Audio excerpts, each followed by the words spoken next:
ચક્કાજામ કરાયો। માંડવી ઝાંખવાવ રોડ પર લોકોએ જામ કર્યો। ખરાબ રસ્તાથી પરેશાન લોકોએ વિરોધ નોંધાવ્યો। પૂર્વ ધારાસભ્ય આનંદ ચૌધરી રસ્તા રોકો આંદોલનમાં જોડાયા હતા। ખરાબ રસ્તાને કારણે અકસ્માતના કેસ પણ વધ્યા છે અને ચક્કાજામ કરતા વાહનોની લાંબી કતારો લાગી છે। ચક્કાજામના પગલે ચુસ્ત પોલીસ બંદોબસ્ત ગોઠવાયો છે। લોકોએ ટાયર સળગાવીને ઉગ્ર વિરોધ કર્યો છે। અનેકવાર રજૂઆત છતાં નિરાકરણ ન આવતા વિરોધ કરવામાં આવી રહ્યો છે।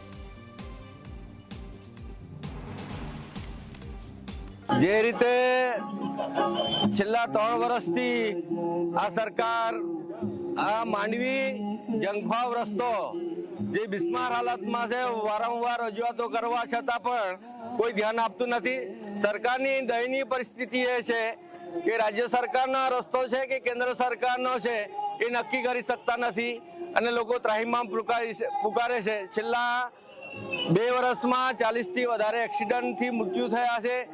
પારાવાર લોકોના હાથ પગ તૂટ્યા છે, છતાં સરકાર જાગતી નથી। સ્થાનિક ધારાસભ્ય અને સ્થાનિક સંસદ સભ્ય પણ રજૂઆતો કરવા છતાં એ માત્ર શોભાના ગાંઠિયા સરકારમાં રહેશે અને લોકો ત્રાહિમામ પુકારે છે।